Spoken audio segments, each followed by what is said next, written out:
Here are my top 10 tips for using voices.com and booking work. So my first tip would be to have a home studio. Because of the internet, because of our website, it's made it so easy for clients and talent to work with each other remotely. And what we find is that it really makes sense for you to be able to work from home. To give you a better idea, you're going to have the potential to audition, 20, 30, 40, 50 times a day. So to go and pay for studio time to do an audition when you might not book the job doesn't necessarily make a lot of sense. The other thing too is that everything happens so quickly. So think about the fact that you could be submitting an audition this morning, getting hired in the afternoon, and then having to submit the final files later that day. It actually can happen that quickly. So you do want to be able to have the flexibility and convenience of working from home. So I know that you'll be able to learn a little bit more about working from home. There's lots of free resources.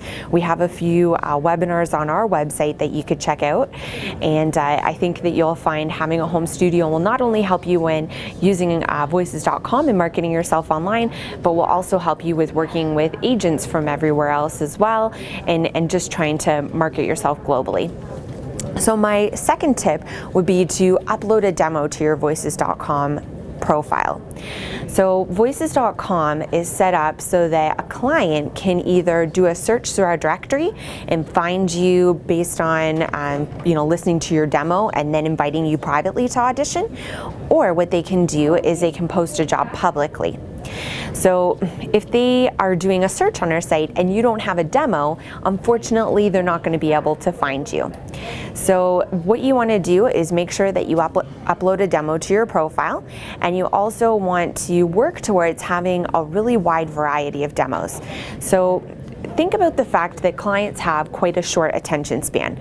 So when they're going through and listening to demos, they're probably only listening to quite a short snippet, and they're often looking to find what they want really quickly.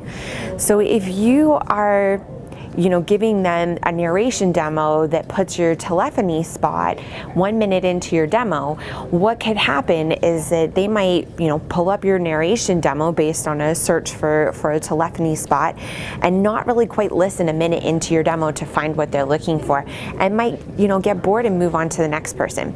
So unfortunately, it doesn't quite work as effectively. What you want to do is try to have a spot for your telephony recordings. You want to try to have something for your business narrations, your educational tutorials, your radio commercials, your TV promos. Eventually work towards having quite a wide variety of demos so that you can really, be able to come up in multiple different searches. So next, what I'd like to talk about are some tips to go over filling out your profile. My first filling out your profile tip is tip number 3, fake it till you make it. So I always like to say this because when you're first getting started with your voiceover career, you're not going to have a lot of experience to reflect on, but that's okay. You have lots of other great things that you could talk about. You can talk about what your voice sounds like. You can talk about what your niche is, what your skills are. You can talk about what you're interested in. You could talk about related previous experience that you might have. So try not to point out in your profile that you're new to the business. Don't let the client know right away that this is something that you're, just getting started with, or that's a hobby, anything like that. Of course, if they asked you, you're not going to lie to them, but I think that it's really important to have a lot of confidence and to fake it till you make it. So what I would suggest instead is to talk about, voice qualities, talk about things like, I have a friendly and professional tone to my voice. I can do a Sam Elliott or a Morgan Freeman impression. Let people know that you're most interested in reading children's books. Think about all of those more positive things, and then also think about the fact that you want to be able to instill confidence in the client and make them feel comfortable about working with you. This is your opportunity to sell yourself and to really let them know that, the process is going to be a smooth one if they go to hire you. Okay, so on to my next tip. My next tip is tip number 4. Use lots of keywords. So think about the fact that everything with voices.com is done electronically. So it's only as smart as a computer can be. What you need to do is fill up your profile with all kinds of keywords so that you can come up more often in searches. So think about the fact that if somebody called us the other day and said, I want somebody that sounds like Gandalf from The Lord of the Rings. And I thought, okay, let's just hope that we have somebody that's put that in their profile somewhere so that we can find them. You know, let the clients know what you can do, what you sound like, what types of work you're able to do, so that when they do a search on the site, they're going to be able to pull up your demo. Now, a couple of tips for you. One is that the bio section of your demo, the highlights section, is searchable for keyword searches. Anything that you put in this section of your profile is going to pull up your featured demo if it's matched in a search. If you want to have a specific demo come up and be really descriptive with each separate demo, I would put the keywords into the description of your demo. So each demo you're going to be able to describe in detail, and you want to make sure that your character demo is described much differently than your corporate narration demo. So there's definitely going to be a difference there, different words that you're going to use, different ways that you're going to describe those types of voiceover work. For a business demo, you're going to say, this demo will showcase my corporate narration style, my industrial narrations, showcase me doing a sales presentation, a PowerPoint presentation, a how-to video, an explainer video. Those are some of the examples that I would give, and pay attention even to what the clients are saying in the job postings. If you see that a word is being used a lot, like whiteboard video or mobile app, make sure that those words are somewhere in your profile. So next, I'd like to talk a little bit about how voices.com matches you up to the job postings. So my tip number 5 is VoiceMatch. So VoiceMatch is a system that voices.com uses to match up your profile to the jobs that are posted publicly.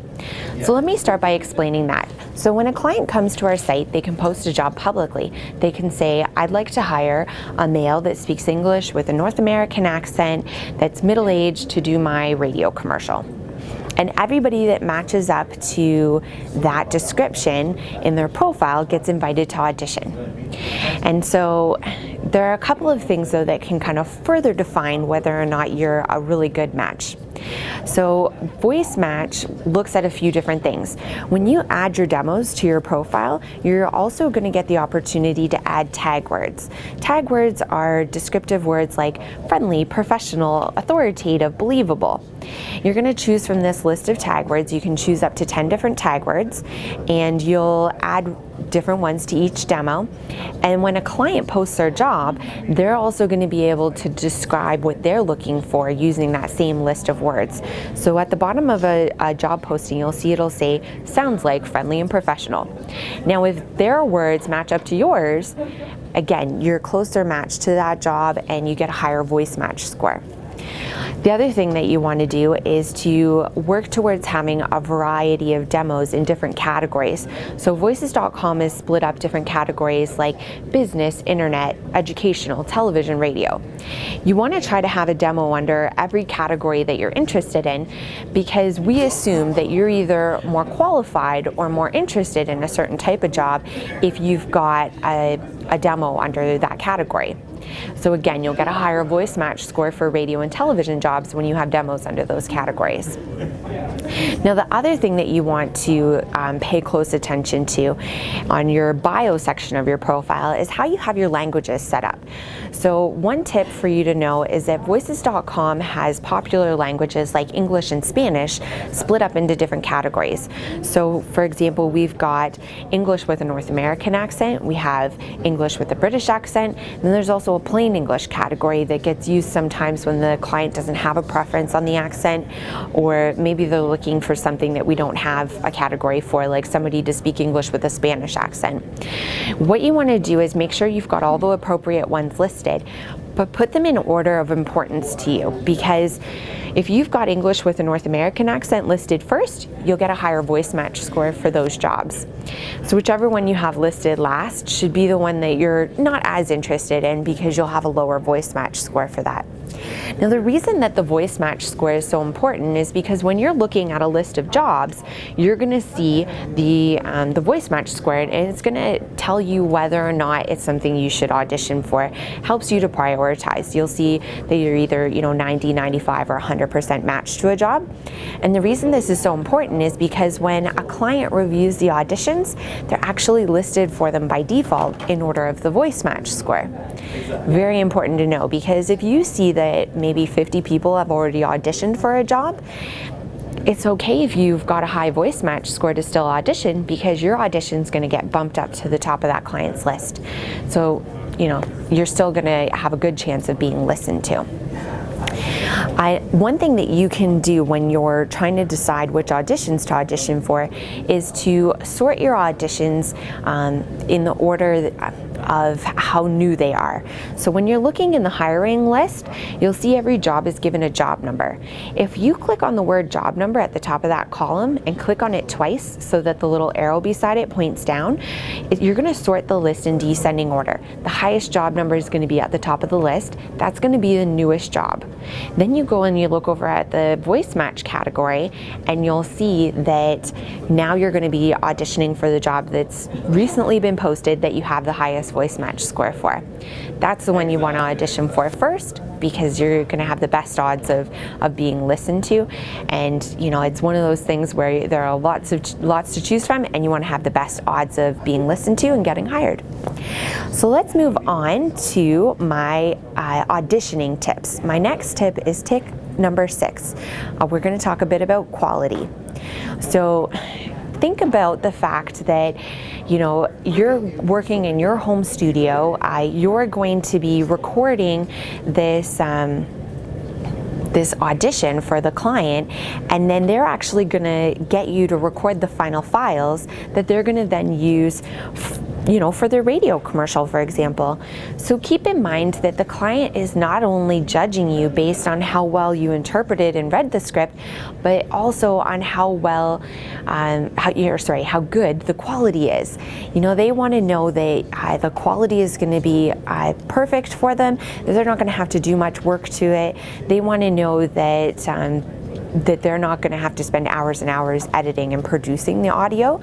So some tips for you as far as editing goes: try to clean things up. You do just want to submit a dry read. What you want to do is take out the deep breaths, the long pauses, the pops and clicks, but you don't need to add effects to your voice. You don't need to add music, background noise, or anything like that. Think about the fact that when a client is getting the voiceover, usually it's the last step in their process. They've already kind of storyboarded this out. They've already picked the music for the project. They've already figured out what the sound effects are going to be like. They're just plugging in the voice now. So if you go ahead and add your own music and sound effects, you're probably going to just distract them too much from your voice, and it's going to be hard for them to concentrate on what you really sound like. So keep it simple. Keep the work to a minimum and just give them a dry read, but make sure that the quality is great. Make sure there's no echo. Make sure that it's not sounding like you're in a hallway. Just make sure that the quality is great. So let's move on to talk about my tip number 7, writing your proposal.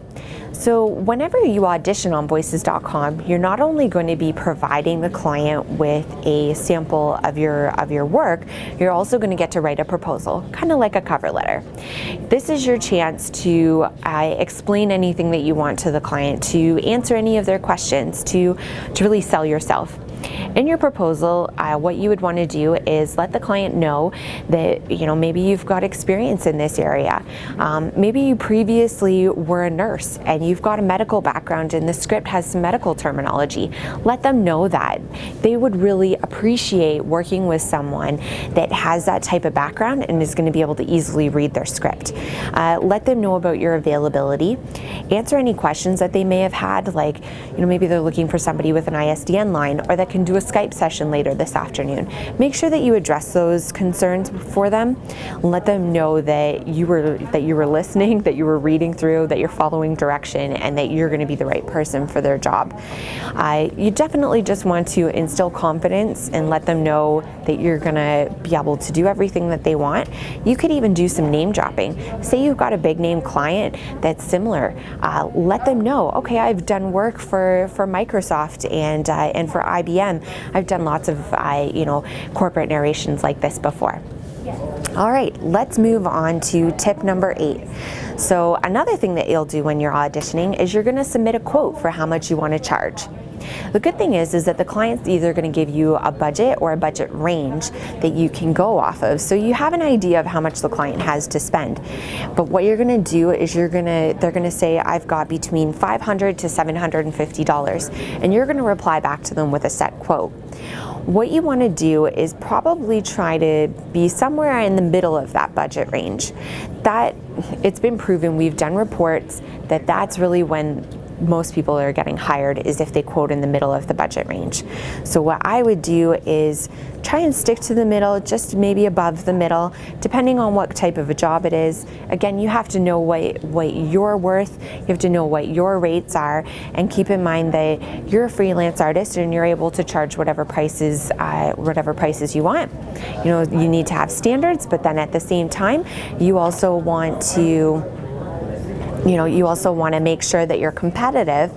And if the job really only warrants $100 because it's just one line, well, maybe you only quote $100. So that would be my tip for quoting. My next tip number 9, is to audition often. So keep in mind that someone that's very successful on our site will usually audition around 10 to 20 times in a day, sometimes even more. It really depends on how many jobs, I guess, are really well suited to them. So keep in mind that you'll have much different results if you quote 10 or 20 times in a day versus 10 or 20 times in a month. I realize you only have so much time, but what I would do is focus on which auditions are the best ones to audition for. Keep your auditions nice and short, and try to reply as quickly as you can and to audition often so that you have a better chance of getting in front of the right person at the right time. So my last tip is tip number 10. Tip number 10 is to go over the voices.com free resources that we have. So please take a look at our resource section. We've got free scripts. We have all kinds of different ebooks that you can read. And the co-founders of voices.com, David and Stephanie, also wrote the Voice Acting for Dummies book. So that would be a great read for you. Another thing would be to subscribe to our podcasts. So we've got a podcast called VoiceOver Experts, where we'll have different talent and coaches give mini lessons on various topics. We do that every week, so good thing to subscribe to. We also have our own internal podcast here called Vox Talk. So it's a podcast that we host ourselves and have various guests on, and is very informative. Again, that happens every week. Subscribe to Vox Talk. And then the last one that I would suggest would be to subscribe to our blog, Vox Daily.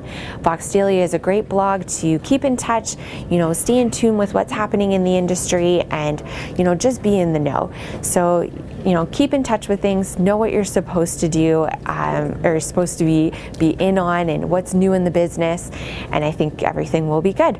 So what I would like to let you know a little bit about, just kind of an insider tip for you, is that on the client side of things, a client can either use our website on like a self-serve basis, they can go and do everything on their own, or they can have somebody from our pro services team help them post their project.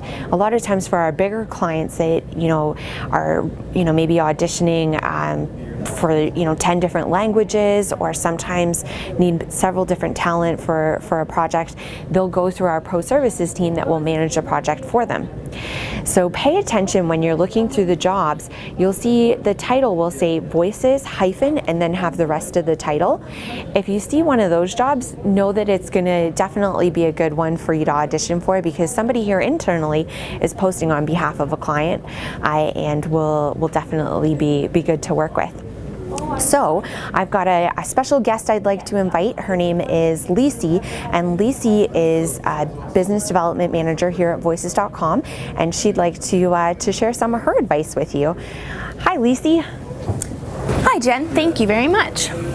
So my top tip, I think, would be to only record a small portion of audio, because usually I can tell within the first 5 to 10 seconds whether you're going to be right for this project or not. And I'd say 20 seconds of audio would be more than enough from there. And that way you can spend your time on other auditions as well.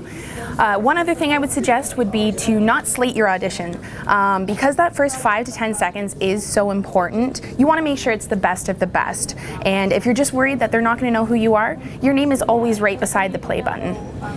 Thanks, Lisi. I really think that that's a good idea, especially since we've been talking about trying to audition often. If you only have to read 20 seconds, you could probably do that pretty quickly. Maybe get out an audition in 5 or 10 minutes. Most definitely. Thank you very much. Thanks, Lisi. All right, well, thank you so much, everybody, for taking some time today to listen to my top 10 tips and learn more about voices.com. It was a pleasure speaking with all of you today, and I really hope that you'll enjoy the rest of your day.